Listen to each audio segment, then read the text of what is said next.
తాజా 30 ఈరోజు కర్నూలులో నంద్యాలకి తర్వాత ఆలగడ్డకి సంబంధించిన కొన్ని కార్యక్రమాలు మీద రివ్యూ మీటింగ్ పెట్టడం జరిగింది.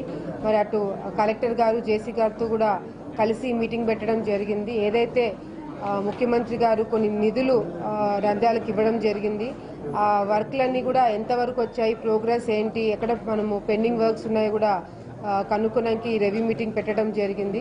మరి అదేవిధంగా ఈరోజు నంద్యాలలో భూమా నాగిరెడ్డి గారు చనిపోయిన తర్వాత కొన్ని ఎక్కడెక్కడైతే పనులు ఆగిపోయినాయి అవన్నీ కూడా మరి ఫాలోఅప్ చేసుకోమని చెప్పి నాకు చెప్పడం జరిగింది. కాబట్టి నారాయణ గారు కాల్ చేసి ఆయన లండన్లో ఉన్నప్పుడు ఈ రివ్యూ మీటింగ్ పెట్టుకోవాలి, ఎక్కడైతే మరి మున్సిపాలిటీకి సంబంధించిన వర్క్లన్నీ కూడా ఆగిపోయినాయో అవన్నీ కూడా కనుక్కోమన్నారు. కాబట్టి కూడా మరి అదేవిధంగా రోడ్ వైడనింగ్ కూడా ముఖ్య సమస్య నంద్యాల పట్టణంలో, కాబట్టి అది కూడా త్వరలోనే అయిపోవాలని చెప్పి కూడా మేము ఈరోజు మాట్లాడుకోవడం జరిగింది.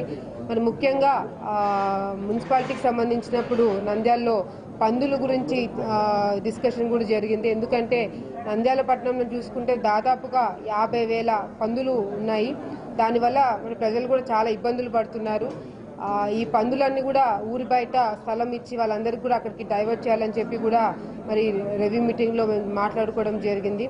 ఎక్కడైతే ఎంక్రోచ్మెంట్స్ లేకపోతే ఇల్లీగల్గా అపార్ట్మెంట్స్ కానీ లేకపోతే ఎక్కడైతే ఈ మెయిన్ క్యానల్ మీద అపార్ట్మెంట్స్ కట్టారో అవన్నీ కూడా డెమాలిష్ చేయాలని చెప్పి కూడా ఈరోజు కలెక్టర్ గారు కూడా చెప్పడం జరిగింది. అవసరమైతే క్రిమినల్ కేసు కూడా పెట్టాలని చెప్పి కూడా వాళ్ళు చెప్పడం జరిగింది. కాబట్టి ఇవన్నీ కూడా ఈరోజు డిస్కస్ చేశాము. మరి ఎవ్రీ వీక్ రివ్యూ మీటింగ్స్ పెట్టుకొని నంద్యాల, ఆలగడ్డ, కర్నూలు జిల్లాకు సంబంధించిన ప్రోగ్రెస్ రిపోర్ట్ కూడా ముఖ్యమంత్రి గారికి ఇవ్వాలని చెప్పి కూడా ఇన్స్ట్రక్షన్స్ వచ్చాయి. కాబట్టి అవన్నీ కూడా మేము ఫాలోఅప్ చేసుకుంటున్నాము. తప్పకుండా మరి ముఖ్యమంత్రి గారు చిన్న అమౌంట్ కాదండి, నంద్యాలకు సంబంధించి 500 కోట్ల రూపాయలు నంద్యాలకి ఇవ్వడం జరిగింది. మరి ఆ పనులన్నీ కూడా ఎక్కడ ఆగిపోకుండా అన్నీ మేము ఫాలోఅప్ చేసుకొని ఎప్పటికప్పుడు అధికారులను కూర్చోబెట్టుకొని మాట్లాడి ఆ పనులన్నీ కూడా కంప్లీట్ చేసుకుంటున్నాం. కాబట్టి మరి ముఖ్యమంత్రి గారు మళ్ళీ మీటింగ్ పెట్టుకునే లోపల ఆ ప్రోగ్రెస్ రిపోర్ట్ అంతా కూడా ఆయన దృష్టికి తీసుకెళ్ళడం జరుగుతుంది. నంద్యాల ఉప ఎన్నికల టాపిక్ ఇంకా కొంచెం టైం ఉందండి. ముఖ్యమంత్రి గారు వచ్చారు, మరి త్వరలోనే మమ్మల్ని కూడా పిలుస్తారు, పిలిపించుకొని మాట్లాడి ఏదో ఒక డెసిషన్ త్వరలోనే తీసుకుంటారు. Thank you viewers. ఈ వీడియో మీకు నచ్చితే లైక్ బటన్ టచ్ చేయండి. తాజా 30 ఛానల్కు సబ్స్క్రైబ్ చేయండి. మీ మిత్రులకు షేర్ చేయండి.